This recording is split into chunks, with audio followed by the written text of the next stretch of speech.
హా ఇక ఈ 10 రోజులు మా చంద్రవ మాకు దొరికితే ఒట్టబ్బా. ఆ గణేశుడు అట్లున్నాడు, ఈ గణపతి ఎట్లున్నాడు, ఆడ మస్తు డెకరేషన్ చేసిండ్రు, ఈ ఆటపాటలు జోరున్నాయి, గడ అన్నదానం చేస్తురు అని రోజుకో కాడికి పోతుంది పక్క. ఫస్ట్ నాడు ఖైరతాబాద్ పోయింది. చంద్రవా చలో ఇక కానీ ఒకసారి ఖైరతాబాద్ గణేశుడిని చూడండి, మంచిగా గట్టిగా దండం పెట్టుకోండి. 70 అడుగుల విగ్రహాన్ని తయారు చేసిండ్రు. ఎక్కడ నుండి? వైజాగ్ నుంచి, విశాఖపట్నం నుండి. మొదలు ఎప్పుడైనా చూసినావా ఖైరతాబాద్ వినాయక? ఇదే ఫస్ట్ టైం నేను చూడడం. అంటే పెద్ద విగ్రహం కదా, చూడడానికి బాగుంటుంది. ఏడికెంచమ్మా? కర్ణాటక నుంచి సార్. కర్ణాటక ఎక్కడ? సేడం.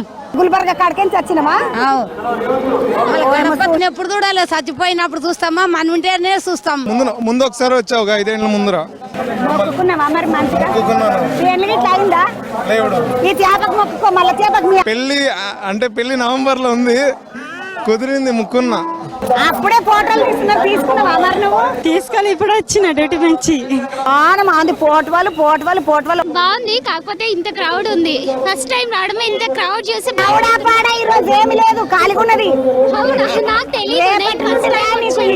రాలని జనం ఉంటారు. బైక్ వచ్చుంటే అయిపోయేదేమో, నడుచుకుంటూ వెళ్ళాలా. మా హస్బెండ్ అంటున్నాడు తిరుపతికి అయితే నడుచుకుంటూ వెళ్ళవా. పవర్ఫుల్ గణేశుడు. నేను విజయవాడకి వెళ్ళి వచ్చిన. మీతో మస్తు వానలు ఉన్నాయి తమ్మి.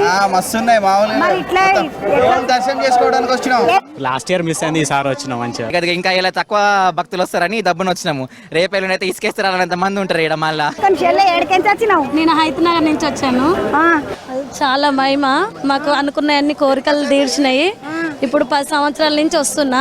ఏమడది అమ్మా, ఈమె వచ్చిన సార్లు చూస్తున్నా. ఇక ఇదే ఫోన్ పట్టింది, ఫోటోలు తీస్తుంది. కేరళకి ఎంత వచ్చినావు? ఎట్లున్నది మా హైదరాబాద్ లో వినాయకుడు? సూపర్. స్వామి పాదాల దగ్గర, స్వామి దగ్గర నుండి బొట్టు పెడుతున్నా. అందరు బాగుండాలి, తెలంగాణ పబ్లిక్ అంతా చల్లగుండాలని.